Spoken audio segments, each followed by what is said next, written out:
Hey, bonjour tout le monde, Marie-Josée Harel avec vous. Je suis, ce que je fais dans la vie en fait, je suis auteure, conférencière et coach en développement psychospirituel. Et qu'est-ce que ça fait dans la vie, ça, une coach en développement psychospirituel? Eh bien, ça aide les gens à rayonner et à devenir plus que ce qu'ils sont déjà. Vous savez, ce côté de nous qui aspire à de grandes choses, ce côté de nous qui fait qu'on se voit heureux, pleinement épanoui, pleinement accompli, ben c'est aussi un peu notre côté spirituel. Alors, très heureuse de vous retrouver en direct. Je vois qu'il y a déjà des personnes qui sont connectées. On va se donner quelques secondes. Prenez le temps de me saluer, prenez le temps de me faire coucou, qui est là, qui est au rendez-vous. Prenez le temps de me dire bonjour, voilà, que je puisse vous voir, que je puisse vous saluer avec votre prénom à mon tour. Alors, j'espère que vous allez bien. Alors, c'est Lucie qui est là. Bonjour Lucie, très heureuse que tu sois des nôtres ce midi. Ce jeudi midi, en fait, un peu plus vieux même. Voilà. Très heureuse que vous soyez là. Alors, je vous vois apparaître, je vois me faire des coucous. Bonjour Edith, très heureuse aussi de te retrouver. Alors, tout au long de cette vidéo, n'hésitez pas à me laisser des commentaires, n'hésitez pas aussi à me faire part de vos questions parce que je veux aussi en profiter pour répondre à vos questions. Je pense que le sujet vous a interpellé. Comment rayonner dans nos relations, même et surtout quand c'est difficile, parce que tu sais, quand on est conscient du fait qu'on rayonne, du fait qu'on a une portée, du fait qu'on transporte quelque chose dans notre énergie, bien, il y a de ces matins où on se lève puis on se sent absolument powerful. Tu sais, ces matins qu'on se lève et qu'on se dit, là, je suis dedans, là, puis il me semble que je suis dans ma lumière, puis tout va bien, puis je me sens puissante, puis je me sens que j'ai de l'énergie et c'est merveilleux. Et là, vous commencez votre journée avec cette force, avec cet entrain et tout roule, tout va bien. Vous pouvez sentir ce rayonnement jusqu'à ce qu'à un moment donné, vous frappiez le nez à travers une relation qui est plus difficile, une relation qui est plus houleuse. Ce que je veux dire par là, c'est que très souvent, on a ce sentiment qu'on brille, mais ce qui vient l'éteindre un peu, c'est la réaction des autres ou c'est les relations qu'on va vivre. Et autant qu'on parle des relations, je dirais, on a de ces relations qui sont toujours difficiles au quotidien, puis on a aussi de ces moments où on a affaire à des inconnus et que c'est pas toujours agréable. Tu sais, par exemple, tu t'en vas en voiture, tu es dans le trafic, puis tu as quelqu'un qui passe à côté de toi là, parce qu'il juge que tu vas pas assez vite ou que tu l'as déposé, que tu l'as dépassé et qui te fait un doigt d'honneur. Tu sais, ça c'est assez pour venir éteindre ta lumière.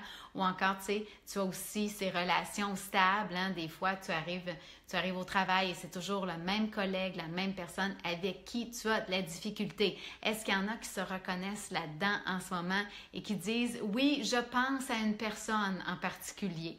Alors, on vit tous et toutes ces dynamiques-là et c'est clair qu'on ne peut pas rester indifférent. On est des êtres de cœur, on est des êtres d'émotion, on est des êtres de vibration. Et quand quelqu'un est pas sympathique avec nous, quand quelqu'un nous pète sa coche aussi littéralement, on ne peut pas rester insensible. Alors, ce que ça fait souvent, c'est qu'on s'en rend pas compte, mais ça vient éteindre notre lumière.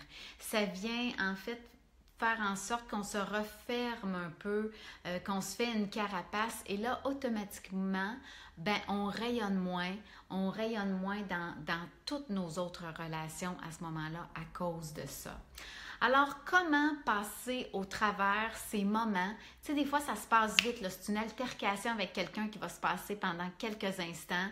Puis des fois, c'est quelque chose qu'on traîne au quotidien, mais comment passer au travers de ces relations, de ces moments avec les autres qui sont plus difficiles. Alors aujourd'hui, je veux vous partager 3 façons que j'utilise pour ma part au quotidien et qui, en fait, si jamais vous avez vous-même des techniques à me partager au long de cette vidéo, n'hésitez pas, c'est avec plaisir que je vais vous lire.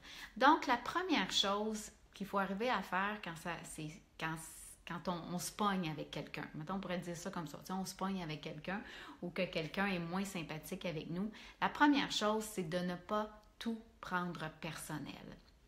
On a réellement tendance à prendre les choses personnelles et il faut comprendre que le jeu des relations, c'est un jeu de projection. C'est-à-dire qu'on ne s'en rend pas compte, mais tout ce qu'on fait, c'est souvent projeter notre propre mal-être à l'extérieur de nous. Alors, quand quelqu'un n'est pas fin avec moi, quand quelqu'un me répond de façon bête, quand quelqu'un ne collabore pas avec moi, une des choses que je vais régler en partant, parce que des fois, la réaction, je me dis, oh, ça n'a pas rapport, cette réaction-là, pourquoi elle agit de cette façon-là avec moi? Bien, tout de suite, ce que je vais mettre au clair en partant avec moi-même, c'est de dire, bien, ça ne me concerne pas. C'est clair que ça n'a rien à voir avec moi. Particulièrement quand quelqu'un, tu sais, devient, admettons, agressif ou se met un peu monte sur ses grands chevaux. Tout de suite, en partant, je vais me dire, c'est clair que ça n'a rien à voir avec moi, cette situation-là. Donc, je crée une distance et je ne prends pas personnel. Et ce que ça me permet à ce moment-là, c'est de voir que l'autre est probablement dans sa réaction en train de projeter sur moi son propre mal-être. Et je me dis toujours, c'est clair, cette personne-là n'est pas bien dans son cœur pour réagir de cette façon-là. Donc, en me disant ça, bien là, tout de suite, je ferme la porte à prendre les choses personnelles. Donc, je redonne à la personne ce qui est à la personne, puis je garde pour moi ce qui est pour moi. Et je vais être capable de rester dans ma lumière, je vais être capable de rester dans ma force, je vais être capable de rester dans ma sérénité parce que je ne prends pas les choses personnelles. Et vous allez remarquer qu'on est dans une société où on prend beaucoup les choses personnelles.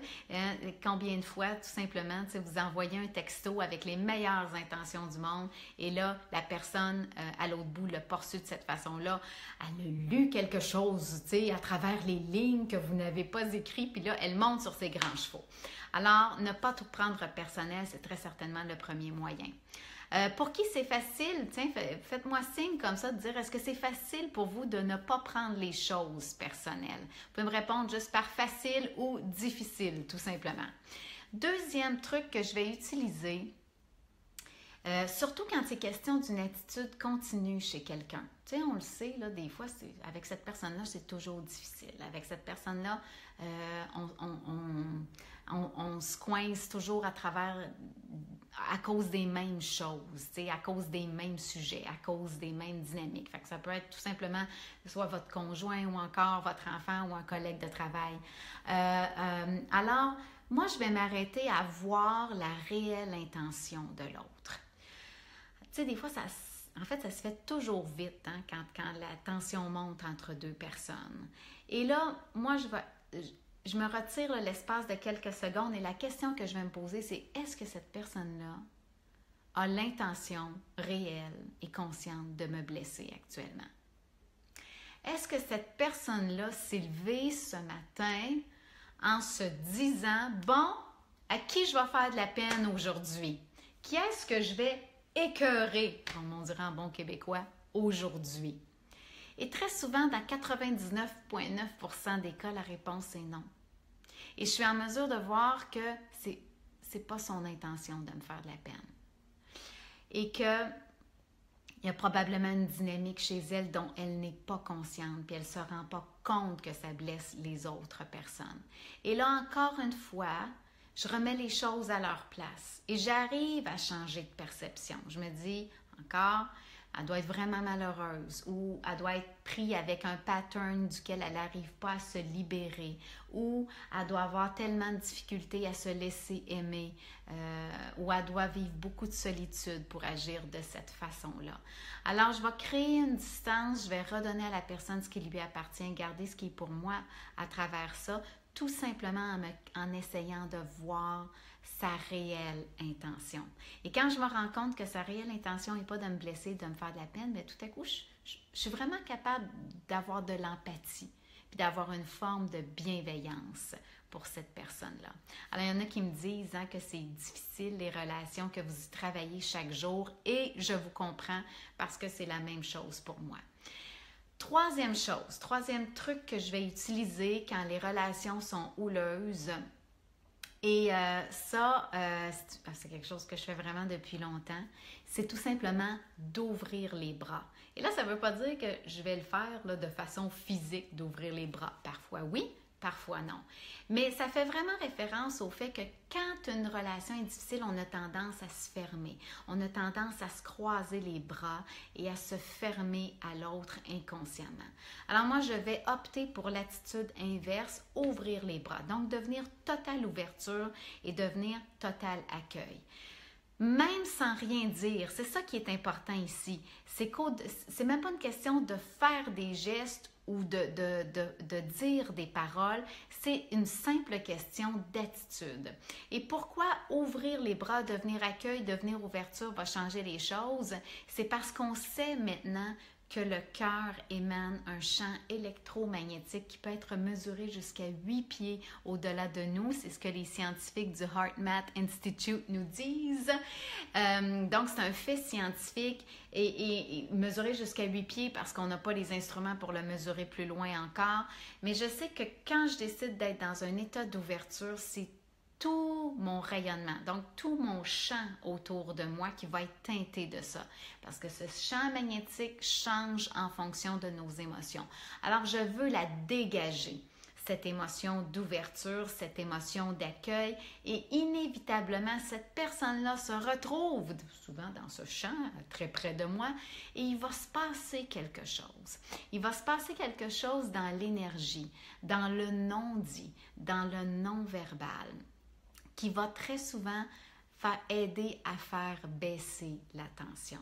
Et encore une fois, le simple fait de faire un acte conscient, de m'ouvrir, j'ai pris du recul par rapport à ce qui est en train de se passer. Je redonne à la personne ce qui lui appartient, je garde ce qui est pour moi. Et donc, en mettant en pratique une ou l'autre de ces trois façons-là, donc on parle de ne pas tout prendre personnel, ou encore qu'on parle de voir la réelle intention de l'autre, ou encore qu'on parle d'ouvrir les bras. Si je mets en application une de ces trois choses-là, eh bien, au moment où je vais vouloir intervenir, où je vais vouloir m'exprimer et je vais vouloir parler à cette personne-là, ça va être complètement différent. C'est-à-dire que en faisant l'une ou l'autre de ces trois choses-là, je deviens consciente, je crée du recul, je suis en observation, donc je ne suis pas plongée dans mon émotion où je me sens attaquée et menacée parce que c'est souvent ça la problématique dans les relations. On se sent attaqué, on se sent menacé. Et je ne veux pas réagir en fonction du fait que je me sens attaquée et menacée parce que ça donne rien de bon. Et j'apporterai pas de lumière dans cette relation-là. Donc, le fait de prendre du recul, d'opter pour une ouverture, d'opter pour voir la réelle intention de l'autre, d'opter pour essayer de ne pas tout prendre personnel, là, je ne suis plus dans un sentiment d'attaque et de menace. Et à ce moment-là, c'est le temps de parler. C'est le temps de dire ce que j'ai à dire parce que je vais le faire de façon respectueuse, je vais le faire de façon bienveillante parce que je ne suis plus dans mon sentiment d'attaque et de menace. Et à ce moment-là, la conversation peut être constructive et peut être bienveillante. Alors, j'aimerais ça savoir ce que ça réveille en vous, les propos. Est-ce que vous êtes capable de... Qu'est-ce qui vous parle le plus dans ces trois façons-là, entre ne pas tout prendre personnel, entre de voir la réelle intention de l'autre ou entre le fait d'ouvrir les bras? Qu'est-ce qui vous semblerait le plus facile de pratiquer aujourd'hui dans l'une de vos relations? Parce que c'est ça qu'on veut. On veut du concret, on veut du terre-à-terre. Prenez le temps de me le dire, de me l'écrire, que ce soit en fait ouvrir les bras ou à propos de votre intention. Et si ça vous parle, ce que je vous partage actuellement, bien naturellement, j'aimerais vous inviter à aller visionner une de mes vidéos sur mon blog qui s'intitule « Ma méditation numéro 1 pour lâcher prise » sur le www.mariejoséarel.tv. Je vais vous mettre le lien juste à la fin de cette vidéo-là, mais prenez le temps d'aller la visionner, ma méditation numéro 1 pour lâcher prise. Et vous allez voir que c'est un excellent truc aussi qu'on peut utiliser pour prendre du recul.